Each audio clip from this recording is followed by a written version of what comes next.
우리 박재혁 전사님이 영상으로라도 또 우리와 함께하고 싶어하는 것 같습니다.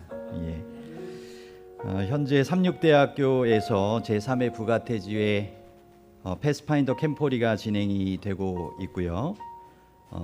지난 화요일부터 오늘까지의 일정으로 세계 17개국에서 약 4천여 명의 패스파인더 대원들과 지도자 또 관계자 및 성도들이 모인 가운데 비전에 초점을 맞추라고 하는 주제로 진행이 되고 있습니다.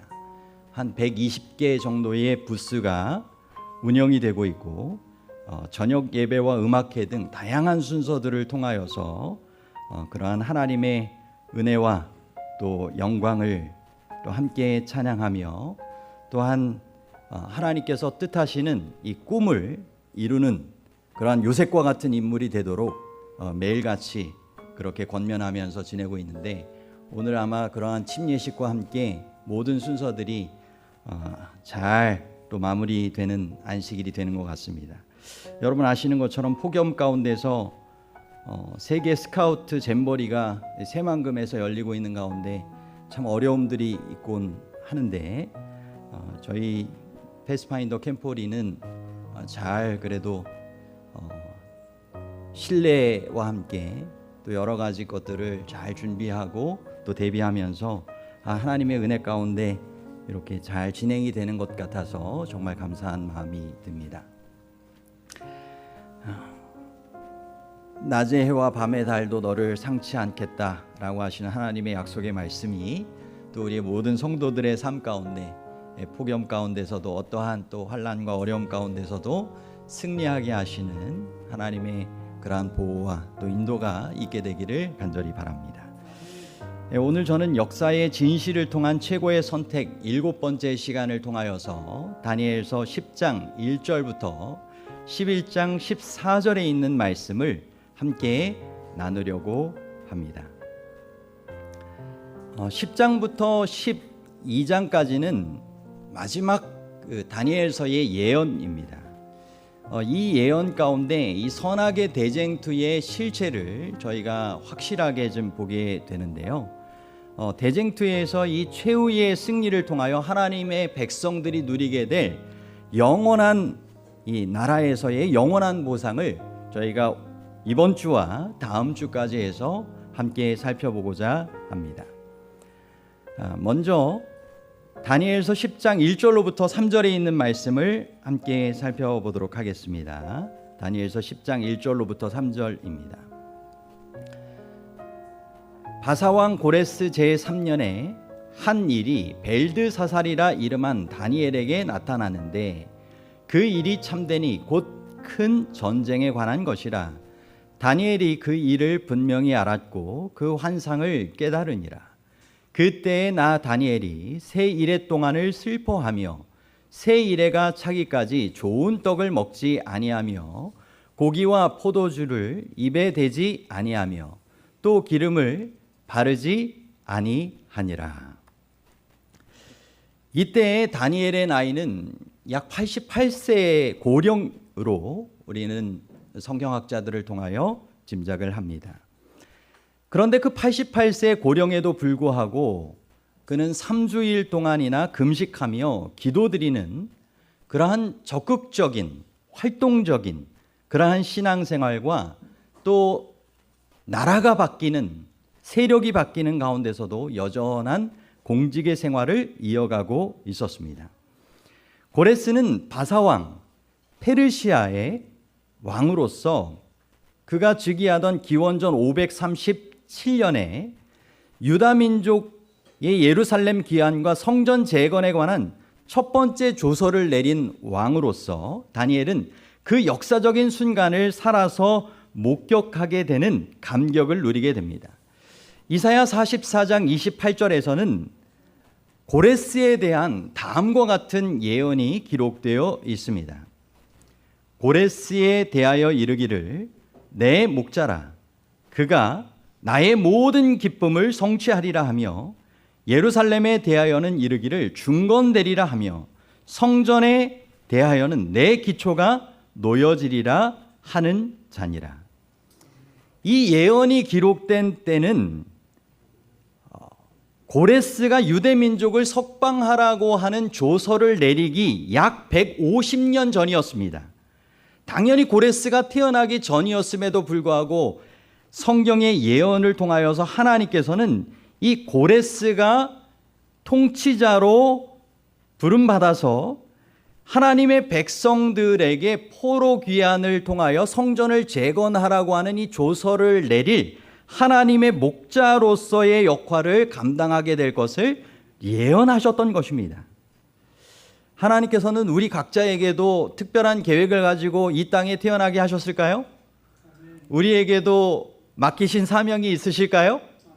예, 이방왕 고레스를 통하여서도 그 시대의 통치자로 분명히 세움받고 그가 이루게 될 그 사명을 분명하게 내 목자다라고 하는 이 표현을 통하여 하셨던 것처럼 하나님의 자녀로서 하나님의 성도로서 우리 각자를 향한 하나님의 계획이 분명히 있고 그 사명을 함께 이루기를 원하신다라고 하는 것을 우리가 꼭 기억하시게 되기를 바랍니다.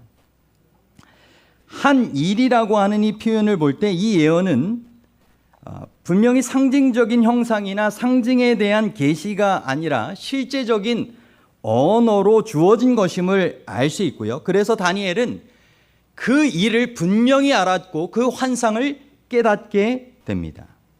이 큰 전쟁이라고 하는 표현이 나오는데요. 이 큰 전쟁은 한 긴 전쟁으로서 11장에 나오는 모든 것을 포함하게 되는 긴 시간 동안에 이루어질 예언적인 기간임을 의미하기도 하고 이것은 온 우주적인 선악의 대쟁투의 싸움과 관련된 그러한 큰 전쟁이라고 하는 표현이기도 합니다.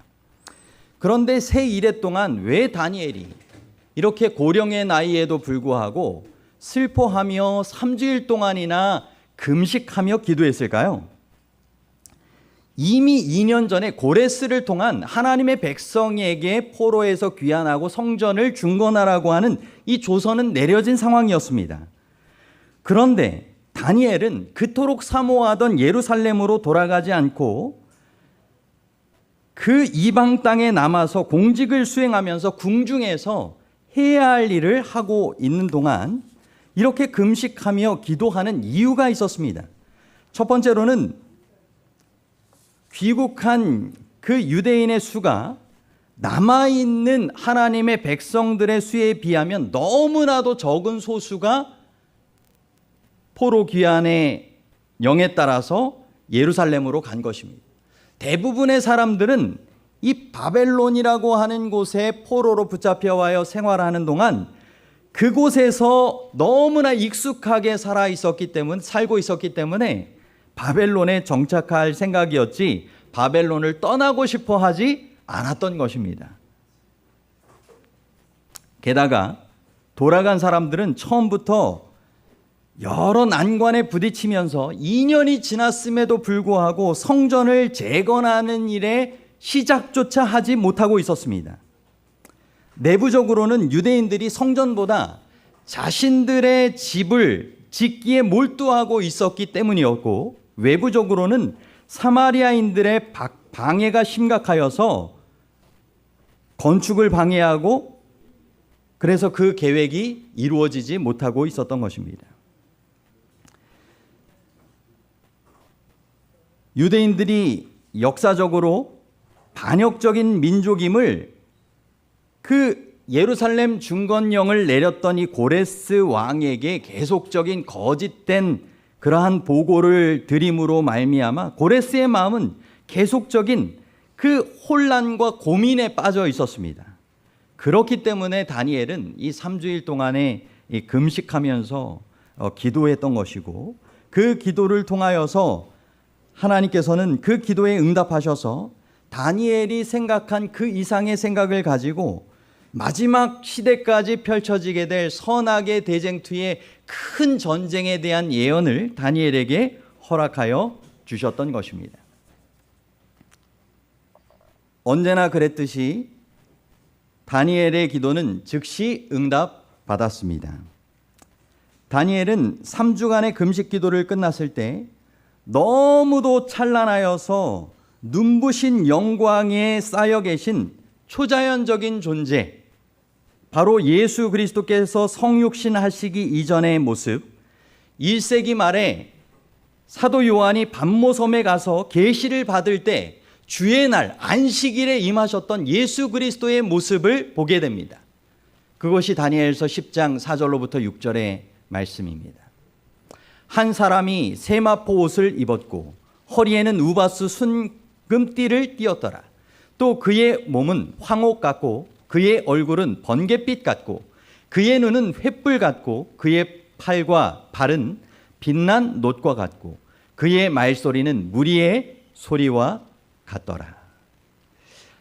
하나님이신 예수 그리스도께서 다니엘의 이처럼 간절한 그러한 기도에 대한 응답으로 친히 나타나셨고 약속하시는 구원의 계획을 어떤 상황에서도 이루시겠다라고 하는 보장을 당신의 임재를 통하여 허락해 주셨던 것입니다. 또한 예수 그리스도께서 친히 나타나신 것뿐만 아니라 이후에 그러한 성경의 기록을 보면 하나님께서 보내시는 최고의 천사 가브리엘이 이전처럼 나타나서 그의 기도에 응답하는 그러한 내용을 하늘로부터 온 기별의 메시지를 전파합니다. 다니엘 10장 11절로부터 12절입니다. 내게 이르되 큰 은총을 받은 사람 다니엘아.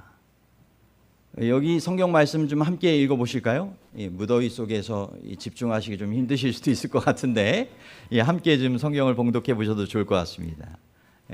내게 이르되 시작. 내게 이르되 큰 은총을 받은 사람 다니엘아, 내가 내게 이르는 말을 깨닫고 일어서라.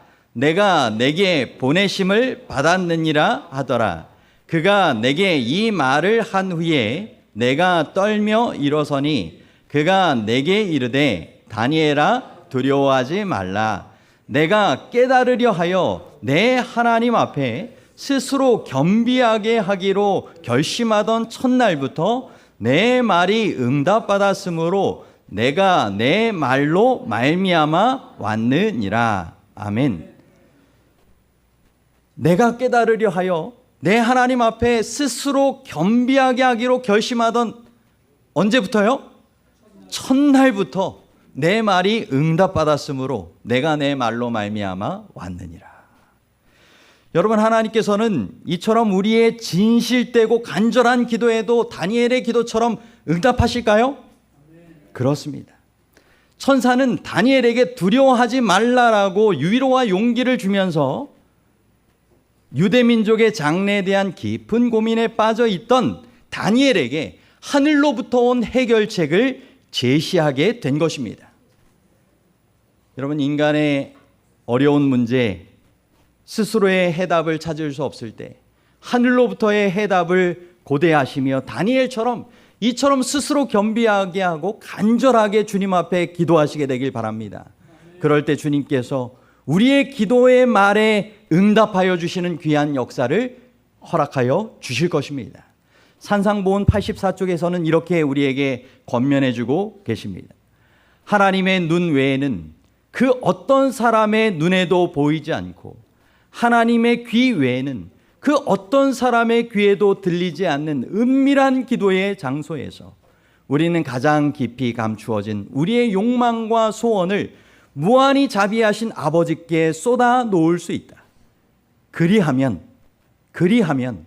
인간의 필요의 부르짖음에 반드시 응답하시는 음성이 영혼의 고요와 침묵을 통해 우리의 마음을 향하여 말씀하실 것이다. 아멘. 여러분, 다니엘과 같이 간절한 마음으로 하나님의 눈과 하나님의 귀가 우리에게 주목하신다라고 하는 사실을 기억하시고 자비하신 하늘아버지께 우리의 필요를 가지고 나아가 구하시게 되길 바랍니다. 성전에서의 기도뿐만 아니라 어떤 기도가 필요한 것입니까? 은밀한 기도가 필요하다라고 했습니다. 다니엘이 이 3주 동안 얼마나 은밀하게 간절하게 기도했겠습니까? 여러분, 그럴 때 우리 가운데서도 주님께서 우리에게 말씀하여 주시는 그러한 응답을 경험하게 될 것입니다. 놀랍게도 가브리엘 천사는 다니엘의 기도가 첫날에 이미 응답되었으나 본의 아니게 3주간이 지난 지체가 된 다음에 오게 되었다라고 이렇게 설명하고 있습니다. 다니엘서 10장 13절입니다. 그런데 바사 왕국의 군주가 21일 동안 나를 막았으므로 내가 거기 바사 왕국의 왕들과 함께 머물러 있더니 가장 높은 군주 중 하나인 미가엘이 와서 나를 도와주므로 라고 기록되어 있습니다. 이것을 현대인의 성경에서는 이렇게 기록하고 있습니다. 어제도 저희가 조영일 그 장로님을 통하여서 하나님의 말씀을 묵상하고 특별히 그 쉬운 성경, 그런 자녀에게 주었던 그 성경 말씀을 통하여서 더 잘 묵상하며 살펴볼 때 하나님에 대하여 오해하던 모습이 아니라 정말 하나님의 실제적인 그런 마음, 그 사랑을 알게 되었다라고 말씀하시지 않습니까? 이 현대인의 성경에서도 우리가 좀 더 이해하기 쉽도록 이렇게 설명해 주고 있습니다. 페르시아 제국을 지배하고 있는 강한 악령이 누굴까요? 사단 마귀겠죠? 악령이 21일 동안 내 길을 막았으나 천사장 중 하나인 미가엘이 와서 나를 도와주었으므로 내가 페르시아를 지배하고 있는 이 악령들을 물리치고 올 수 있었다. 결국은 다니엘이 이 금식 기도하던 이 3주 동안 이 사탄의 세력과 가브리엘 천사가 함께 씨름하고 있었던 것입니다. 선악의 대쟁투를 하고 있었던 것입니다. 그때 누가 도와주신 것입니까? 가장 높은 군주 중 하나인 미가엘. 그 미가엘의 뜻은 누가 하나님과 같은가입니다. 사탄이 하나님과 같이 되기 위하여 하늘에서 반역을 일으켰을 때부터 계속적인 선악의 대쟁투 가운데서 예수 그리스도께서 직접 나타나서 이 선악의 대쟁투 가운데 승리를 안겨주실 때 나타나게 되는 이름이 미가엘입니다.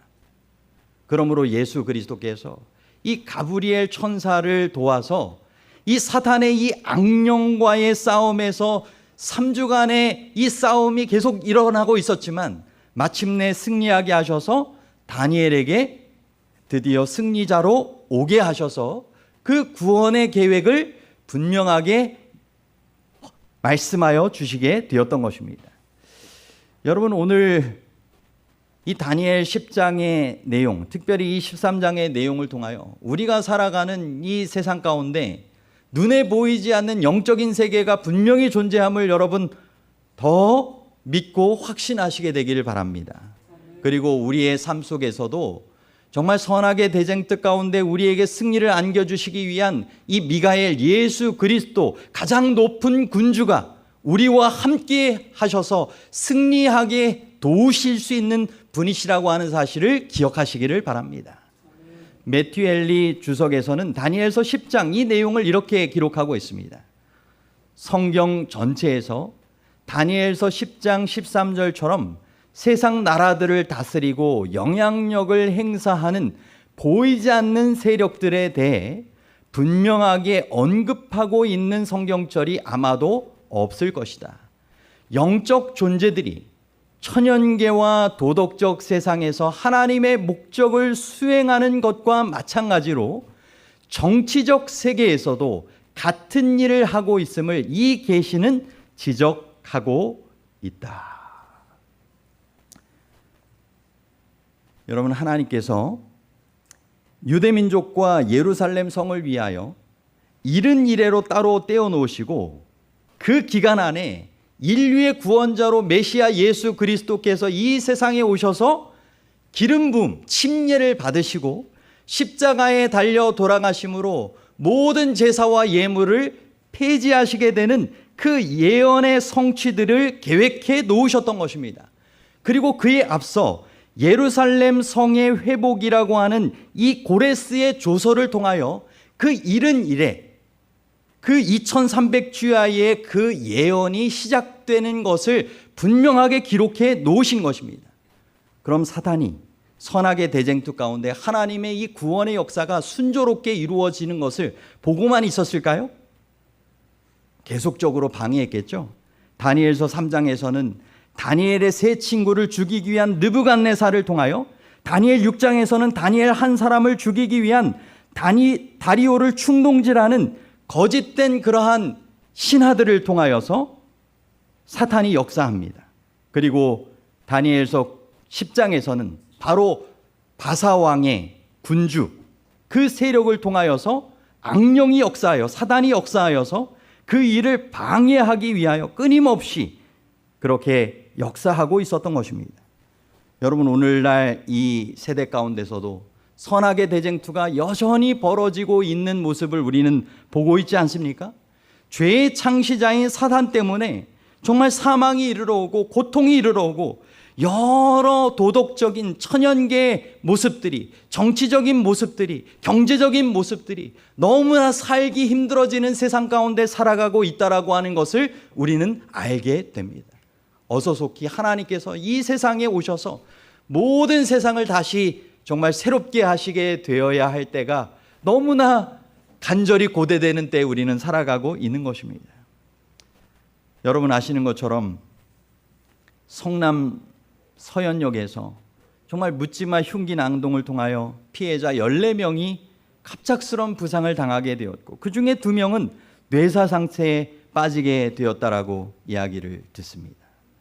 그 외에도 정말 여러 많은 일들이 이 세상 가운데 그렇게 선악의 대쟁투 가운데 이루어지는 역사로 벌어지고 있음을 기억하시고, 우리가 정말 하나님의 편에, 정말 미가엘의 편에 굳게 서서 하늘 천사들의 도움을 통하여 승리할 수 있는 우리의 모든 믿음의 가족들이 되시기를 간절히 소망합니다.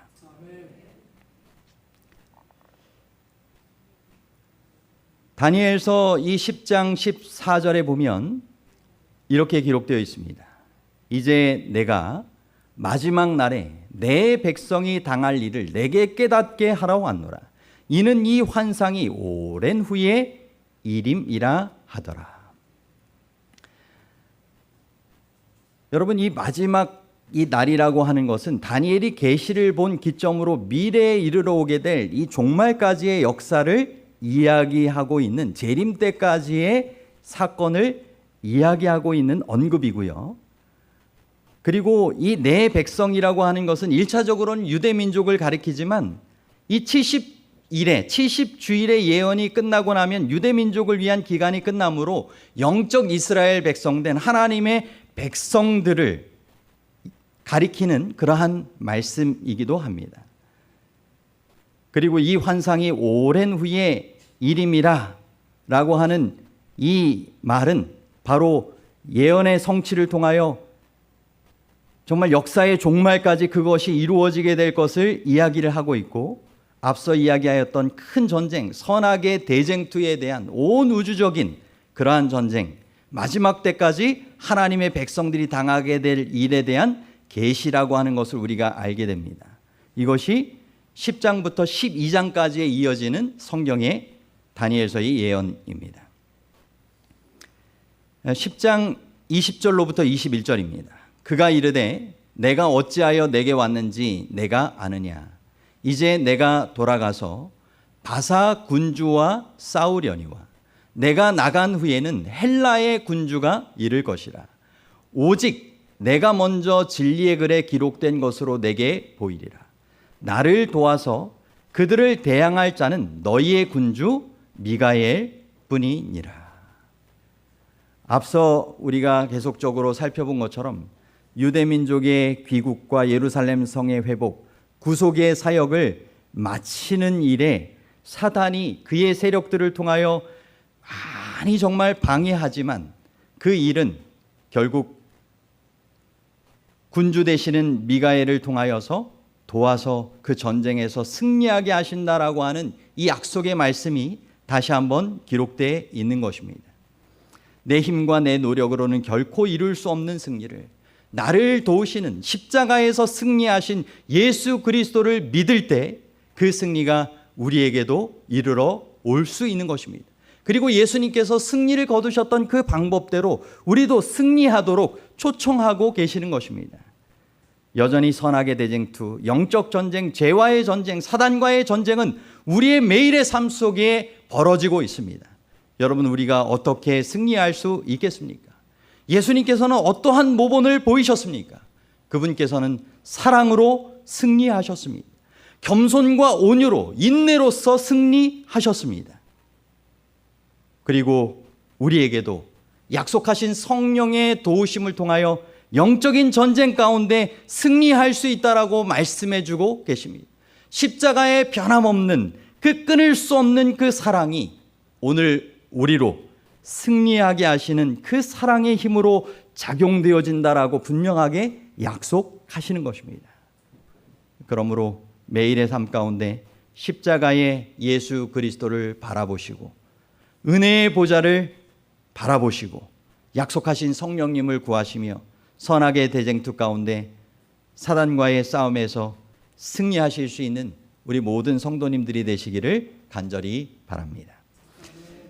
11장의 내용으로 넘어가 보도록 하겠습니다. 11장의 내용은 이렇게 시작합니다.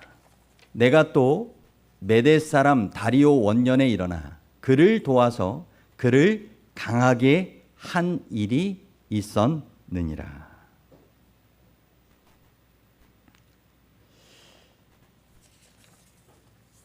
다리오가 그토록 다니엘에게 깊은 호의를 표명한 것은 하나님의 천사들의 개입이 있었기 때문에 그렇게 된 것입니다. 그가 사자굴에 던짐을 당하도록 다니엘에게 그 명령이 내려지도록 그렇게 허락하면서 그는 밤새 동안 제대로 잠을 이룰 수가 없었습니다. 그렇죠? 그리고 깨어나자마자 내가 섬기는 하나님이 너를 구하기에 능하셨느냐라고 마음 간절하게 물었던 것, 그것은 바로 하나님의 천사의 귀한 도우심이 다리오의 마음 가운데 역사하고 있었던 것입니다.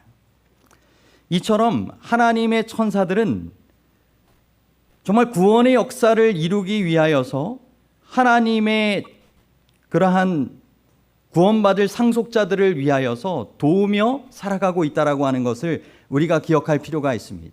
히브리서 1장 14절에도 모든 천사들은 섬기는 영으로서 구원받을 상속자들을 위하여 섬기라고 보내심이 아니냐라고 분명하게 우리에게 기록해 주고 계십니다.